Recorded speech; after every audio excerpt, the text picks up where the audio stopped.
السلام علیکم جی، میں ہوں شہزاد چودھری اور آپ دیکھ رہے ہیں پاکستان نیشن ٹائمز۔ سلسلہ وہیں سے شروع ہو رہا ہے جہاں سے ٹوٹا تھا۔ آج شہباز شریف صاحب حلف لیں گے اپنے عہدے کا۔ وہ پاکستان کے 24ویں وزیر اعظم چن لیے گئے ہیں۔ ضلع شاہ کے قتل کے ساتھ معاملہ چلا تھا اور آج پنجاب پولیس کے بہادر جوانوں کی بہادری کا ایک منہ بولتا ثبوت احمد شاہ پاکستان تحریک انصاف کے کارکن دھاندلی کے خلاف احتجاج میں تشدد کے ذریعے انہیں فتح کرنے کی کوشش کی اور آج وہ کوما میں ہیں اور جنرل ہاسپٹل میں ایڈمٹ ہیں۔ سلمان اکرم راجہ صاحب بھی ان کے پاس گئے۔ جمہوری حکومت کا تخت و تاج ایسے ہی تشدد سے سجایا جا رہا ہے اور دوسری طرف پاکستان کے بیکٹ محمود خان اچکزئی صدارتی امیدوار ہیں جو ان کے گھر پر بھی چھاپا مارا جا رہا ہے۔ یہ جمہوریت، یہ جمہوری اور یہ جمہور کس طرف جا رہا ہے کہ ایک صدر کا جو کینڈیڈیٹ ہے اس سے بھی ڈرے ہوئے ہیں، ان کے گھر پہ بھی چھاپا مارا گیا ہے رات۔ حضرت شہباز دوسری بار وزیر اعظم چن لیے گئے۔ ویسے 24ویں وزیر اعظم ہیں ملک خدا داد کے۔ مجموعی طور پر مسلم لیگ نون کی یہ ملک کے پاکستان پر چھٹیویں باری ہے۔ 3 بار مصوف کے برادر اکبر اس عہدے پر رہے ہیں، دوسری باری ان کی بھی ہے۔ ایک وزیر اعظم شاہد خاقان عباسی رہے جو آج کل شریف خاندان سے خفا ہیں۔ کل ابتدائی تقریر میں 1 گھنٹہ 23 منٹ قوم کی سماعتوں کا امتحان لیا، لیکن اس تقریر میں کہا کیا گیا ہے شاید انہیں بھی نہیں پتہ ہوگا۔ ان کے وزیر اعظم بنتے ہی ان کی پچھلی 16 ماہ کی کارکردگی عوام کی نظروں میں گھومنے لگی۔ مہنگائی کے تابڑتوڑ حملے، پیٹرول بم کی خطرات سے عوام گھبرا رہے ہیں کیونکہ موصوف نے اپنی تقریر میں اندیا دیا ہے کہ ہم آ گئے ہیں۔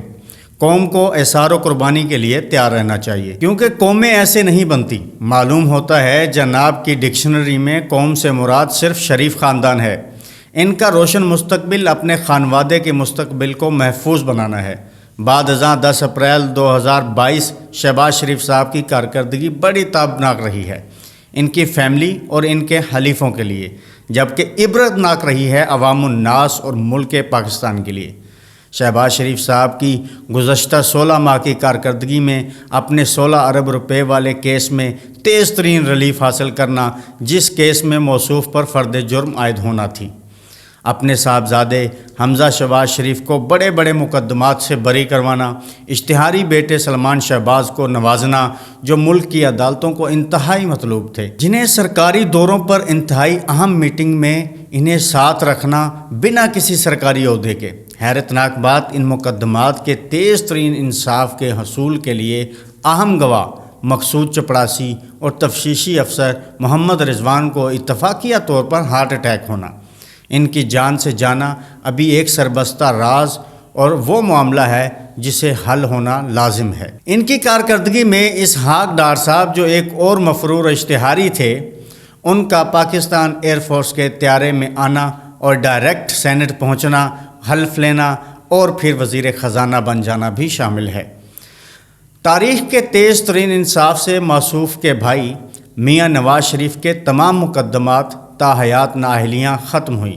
موجودہ چیف منسٹر پنجاب مریم صاحبہ کے تمام مقدمات میں انصاف ہونا ایک حسن کارکردگی کا معجزانہ منہ بولتا ثبوت ہے۔ جن کیسز میں وزیر اعظم میاں شہباز شریف صاحب کے بیٹے ہونہار بیٹے حمزہ شہباز کو یہ معلوم نہیں ہوتا تھا کہ اربوں ڈالر کون اکاؤنٹ میں کروا گیا، یہ کیسز بھی آنن فانن اڑا دیے گئے۔ یہ بھی صرف پاکستان میں ممکن ہو سکتا ہے۔ اس پر میاں صاحب کی کارکردگی کو سراہا جانا چاہیے، خراج تحسین پیش کرنا چاہیے۔ 1 گھنٹہ 23 منٹ تقریر میں وزیر اعظم صاحب نے سوائے رونے دھونے اور لفاظی بکھیرنے کی اور کچھ نہیں کیا۔ 2018 میں ان کے ساتھ کیا ہوا، ان کی بھابھی فوت ہو گئیں، ہم نے مشکل حالات میں ملک کو سنبھالا وغیرہ وغیرہ جیسے آلات تھے۔ جو الیکشن مہم کا طریقہ ہے وہ اپنایا گیا۔ مسلم لیگ نون جب بھی حکومت میں آئے ہیں ایک بار پچھلی حکومت کو ضرور مجرم قرار دیتی ہے۔ جناب یہ بھول گئے کہ اس سے قبل بھی جناب ہی وزیر اعظم تھے۔ جناب کی سابقہ کارکردگی پر جو سنہری اصول تھے ان میں آزادی اظہار رائے پر پابندی بھی شامل تھیں۔ ARY کا بند ہونا، بول نیوز پر حملہ، صحافیوں پر مقدمات، ارشد شریف شہید کا قتل، عمران ریاض خان کا مہینوں غائب ہونا، سمیع ابراہیم کا گرفتار ہونا، سینئر صحافی غلام حسین کی گرفتاری، جمیل فاروق کی گرفتاری اور تذلیل، صحافیوں کو آف ایئر کروانا ہوتا رہا ہے، اور اب حکومت بنتے ہی اس حکمت عملی کا تسلسل شروع ہو گیا ہے۔ محترمہ مریم نواز کے وزیر اعلیٰ نامزد ہوتے ہی عمران ریاض کا ایک بار پھر گرفتار ہونا، صحافی اسد طور کا گرفتار ہونا، غلام حسین صاحب کو ARY سے آف ایئر کروانا، کیونکہ یہ سب 8 فروری کے الیکشن میں آپ کو ہارا ہوا کہہ رہے تھے، فارم 45 کی بات کر رہے تھے، دھاندلی پر آواز بلند کر رہے تھے۔ ویسے بھی محترمہ عظمیٰ بخاری صاحبہ کی سب کو دھمکی ہے، جو چیف منسٹر پر بات کرے گا، توہین کرے گا، وہ سزا پائے گا۔ آج اصولاً تو میاں صاحب کو چاہیے تھا کہ پارٹی کے نہیں،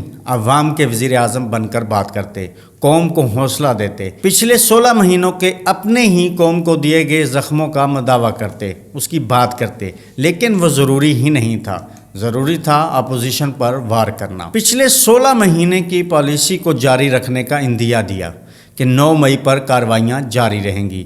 16 مہینے پاکستان تحریک انصاف پر جو فسطائیت ڈھائی گئی، لگ ایسے رہا ہے وہ جاری رکھی جائے گی، جس کا ایک منہ بولتا ثبوت آج چودھری پرویز الہی کو مزید 3 دہشت گردی کے مقدمات میں نامزد قرار دیا گیا ہے، اور راجہ بشارت کو 2 مقدمات میں دہشت گرد قرار دے دیا گیا ہے۔ جناب نے اپنی تقریر میں میثاق مفاہمت کی بات کی، اور عمل ایسا کہ تقریر کرتے ہی اسمبلی سے نکل کھڑے ہوئے اور اپنے مخالف وزیر اعظم کے امیدوار عمر ایوب خان کی تقریر سننا برداشت نہیں فرمایا، الٹا سرکاری ٹی وی سے اس تقریر کی نشریات بند کروا دی۔ مصوف اگر واقعتاً قانونی طریقے اور آئینی مینڈیٹ کے ساتھ آئے ہیں تو ایک تقریر سے ڈر کیسا؟ IMF کو عمران خان کی طرف سے خط لکھنے پر انہیں ملک و قوم کا غدار قرار دیتے رہے، اور فرمایا اغیار کو لکھنا کہاں کا دستور ہے؟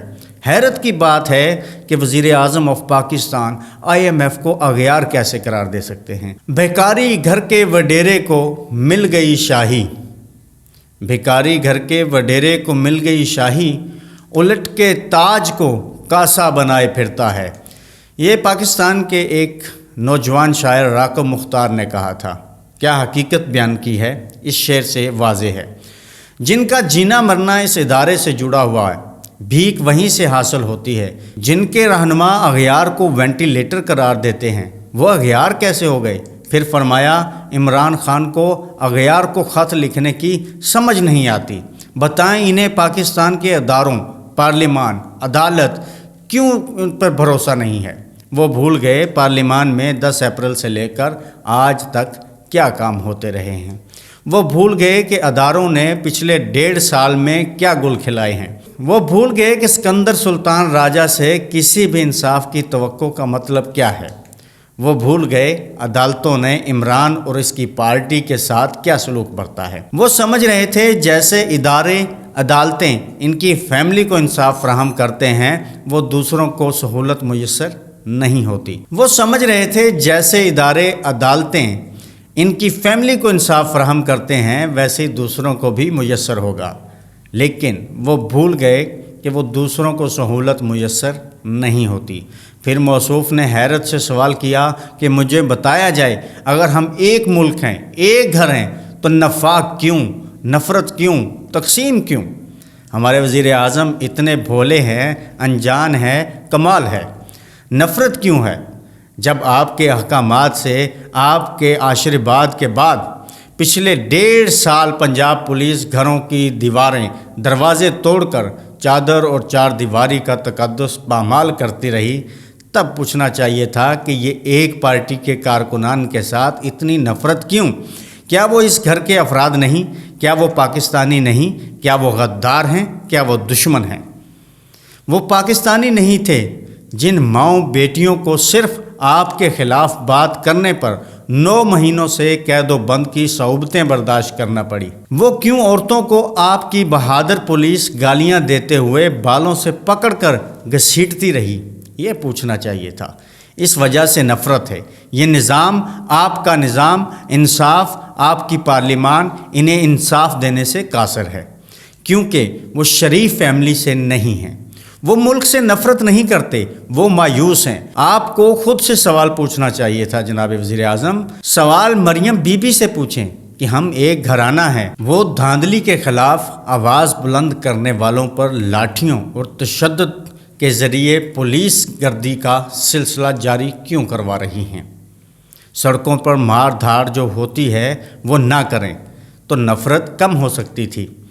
آپ کا کام آج کی تقریر میں مسائل بتانا نہیں تھا، حل بتانا تھا کہ ہم یہ کریں گے۔ آپ پوچھتے رہے ایسا ہوا ویسا ہوا۔ جناب آپ کی پارٹی کی 6ویں باری ہے، کس سے پوچھتے ہیں کہ کیا ہوا؟ اور آپ بھی دوسری بار اس مسند اقتدار پر براجمان ہو رہے ہیں، اور آپ کے اقتدار میں آج آنے سے پہلے جناب محمود خان اچکزئی کے گھر پر پولیس گردی ہوئی۔ آپ کے آج اقتدار پر آنے سے پہلے، حلف لینے سے پہلے، پاکستان تحریک انصاف کے ایک کارکن کو پولیس گردی کے ذریعے کوما میں پہنچا دیا گیا۔ جب آپ پہلے وزیر اعظم بنے تھے تو ایک ذلِ شاہ قتل ہوا تھا۔ جب آپ پہلے وزیر اعظم بنے تھے تو پاکستان تحریک انصاف کے کارکنان کے سینے چھلنی کیے جاتے رہے۔ جناب والا، نفرت اس لیے ہے۔ یہ سوال آپ خود سے پوچھیں کہ ملک میں نفرت کیوں ہے؟ ملک میں تقسیم کیوں ہے؟ ملک میں نوجوان آپ پر اعتماد کیوں نہیں کرتا؟